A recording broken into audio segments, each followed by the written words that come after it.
I love teaching people how to be their own doctors.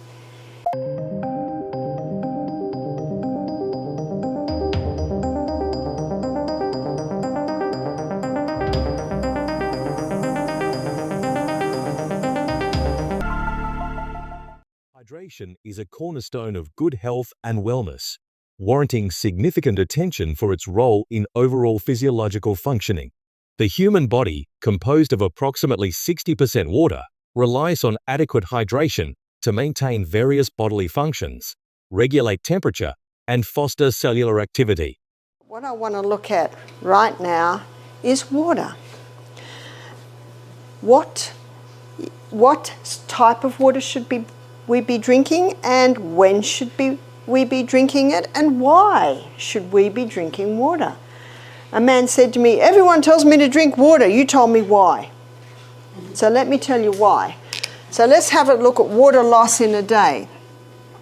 So from the kidneys, now please bear with me here because I'm an Australian, so I'm going to say litre, but I think you realise in the US a quart is the same as the litre. So from the kidneys, we have 1.5 litre loss in a day. From the colon, we have 0.3 of a litre loss in the day. From the lungs, we have a 0.2 of a litre loss.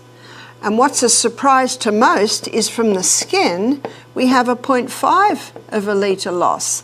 So that's 2.5 litre loss, so litre loss in a 24-hour period. We need to be replacing 2 litres or 2 quarts of water. While 2 liters of water daily serves as a guideline, individuals differ in their hydration requirements. The National Academies of Sciences, Engineering, and Medicine suggest that men need about 3.7 liters or 15.5 cups, and women about 2.7 liters or 11.5 cups of total fluids each day, including fluids from beverages and foods. How many adults get up in the morning, first thing they have is, say, orange juice and a cup of coffee? Isn't that the traditional breakfast fluids? And what are they doing when they have their orange juice and their cup of coffee? They're thirsty, they're trying to hydrate, but neither will hydrate them. How clean would your body be if you washed it in orange juice? How clean would your body be if you washed it in a cup of coffee? Water and water alone will supply what the body needs.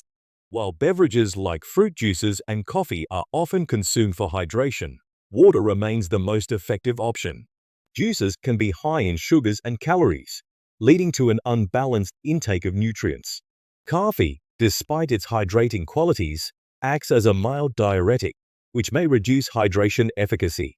Therefore, drinking plain water is the most reliable method of achieving hydration without the added caloric load. One of the first places that water is taken from in dehydration is the lining of the stomach. And so when someone is dehydrated, they can have a very thin stomach lining. And when there's a very thin stomach lining, there's no sodium bicarbonate in there.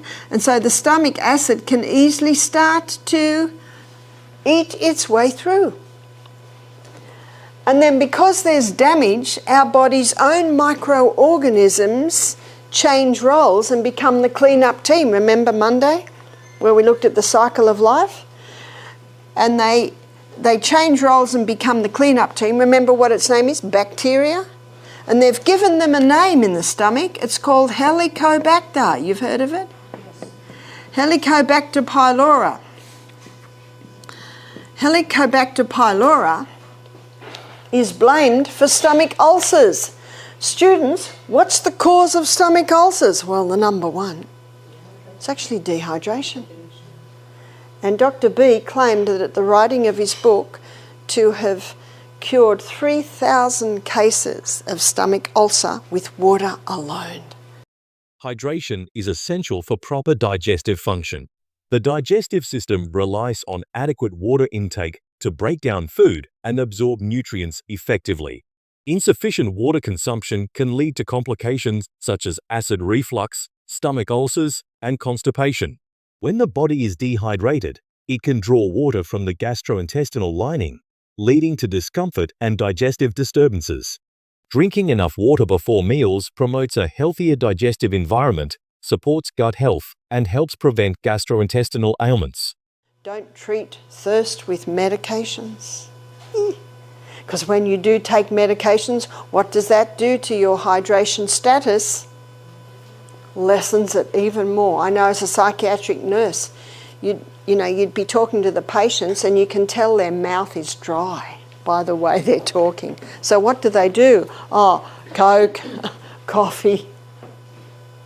Is that helping? Not at all. In fact, it's contributing to the fact that they're still in the psychiatric hospital, because our brain is 85% water. From the neck down, we're 75% water. Our brain is a hydroelectric system. No hydro, no electricity. A person can actually develop negative thought patterns in a dehydrated brain. And most people know that their headache possibly is due to dehydration. Dehydration can profoundly affect our mood and cognitive function, often leading to symptoms like headaches and fatigue. The effects of dehydration extend beyond physical health into mental and emotional well-being. Numerous studies have demonstrated that dehydration can significantly impact mood and cognitive performance. Individuals experiencing even mild dehydration report increased feelings of irritability, anxiety, and fatigue. Specifically, dehydration has been linked to mood swings. A lack of sufficient water can compromise neurotransmitter function, leading to mood disturbances. Cognitive decline. Even small deficits in hydration can lead to cognitive impairments, including diminished concentration, reduced short-term memory capability, and slower reaction times. So we come down the gastrointestinal tract and we come to the pancreas. Here's the pancreas. And the pancreas releases 2 hormones into the blood, and it also releases hormones into the gut, or enzymes into the gut, hormones into the blood.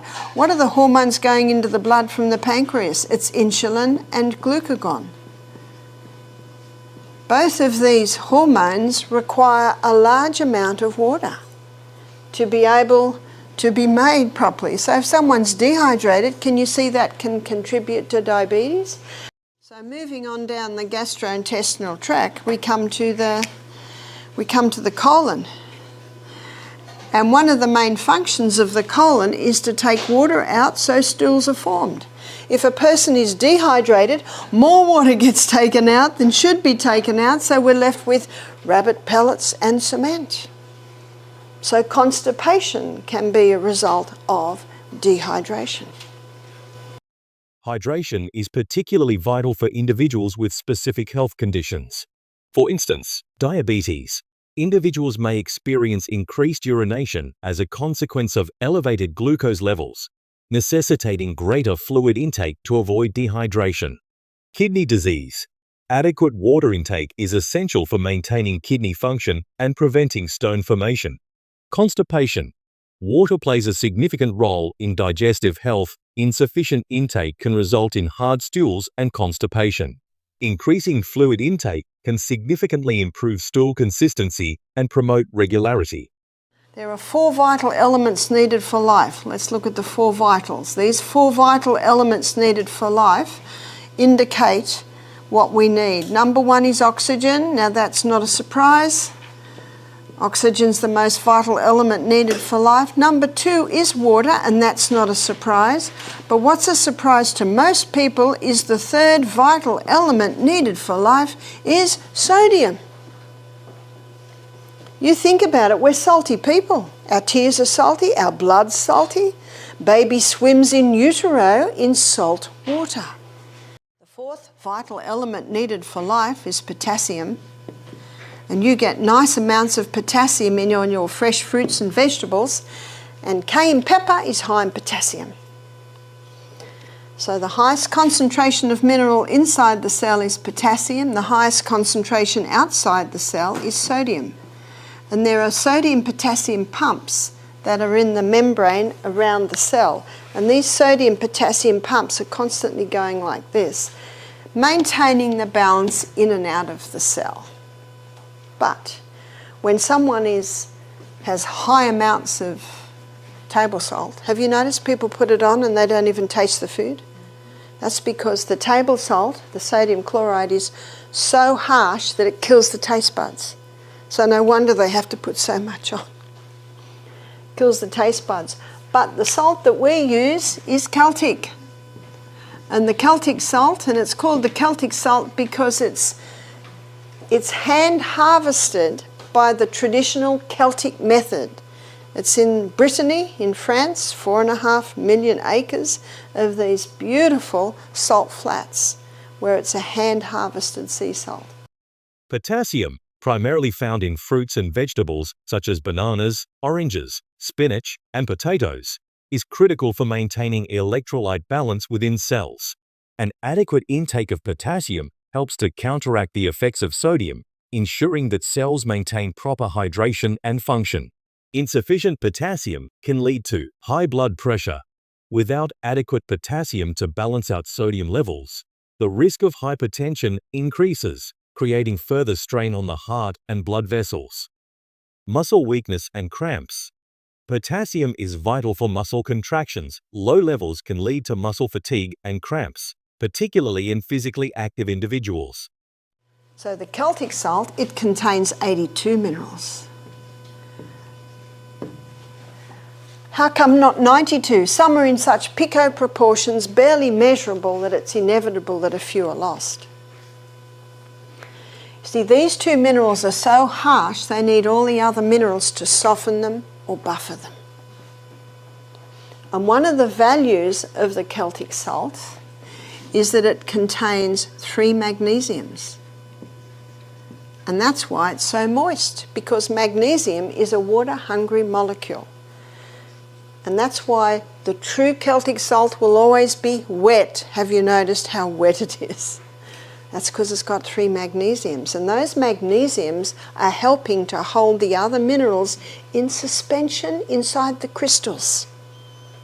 Even to the point that in parts per million amounts, there's even iodine in there. Because of the 3 magnesiums in Celtic salt, one is magnesium sulfate, and that's the Epsom salts. Another one is magnesium chloride, and the other magnesium is magnesium bromide. Because of the property of magnesium, that it's a water-hungry molecule, when you put that Celtic salt in your mouth and you crunch it and you release those minerals, the mucous membranes in your mouth absorb the minerals and it's taken to the cell. Then you have your water. The magnesium pulls the water inside the cell. It's the quickest way to hydrate a body. So when someone says they don't drink water because they've got to go to the bathroom all day, I'd like to suggest it's because they're missing the mineralized salts. And if someone says, but I drink water, my legs swell, all that water is extracellular, not intracellular. Table salt, the most commonly used salt in processed foods and cooking, is typically refined and stripped of trace minerals due to industrial processing.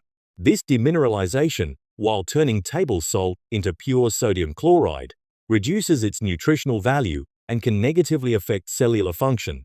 Our bodies rely on a balance of minerals to maintain cellular integrity, and the absence of these trace minerals can lead to various deficiencies and health problems. Conversely, Celtic salt is minimally processed, allowing it to retain moisture and trace minerals. Its composition includes not just sodium, but also essential nutrients like magnesium, calcium, and potassium, which are crucial for many physiological functions. In conclusion, prioritizing hydration is essential for maintaining optimal health and wellness. The practice of consuming adequate amounts of water, alongside important minerals like those found in Celtic salt, can have profound impacts on both physical and mental well-being. By aiming for 2 liters of water daily, recognizing the limitations of juices and caffeine, and understanding the effects of dehydration on mood, cognitive function, and overall health, individuals can make informed choices that contribute to their long-term health. Embracing a lifestyle that includes proper hydration, mineral balance, and nutritional adequacy can enhance bodily functions and prevent health complications. It is critical to listen to our bodies, establish good hydration habits, and seek a balanced diet rich in essential vitamins and minerals to enjoy a healthier life. Combining these practices not only promotes well-being, but also empowers individuals in their quest to live healthier, more fulfilling lives. Thank you for watching. If you enjoyed this video, please give it a thumbs up, share it with your friends, and don't forget to subscribe to our channel for more health insights every week. Your support helps us create content that matters. Also, we'd love to hear from you. What topics would you like us to cover next? Leave your suggestions in the comments below. And if you have any questions about today's discussion, feel free to ask. We're here to help. Until next time, stay healthy and take care of yourself. Remember, at Medicine Health, we're committed to bringing you the latest and most accurate health information to help you lead a healthier life. See you in the next video.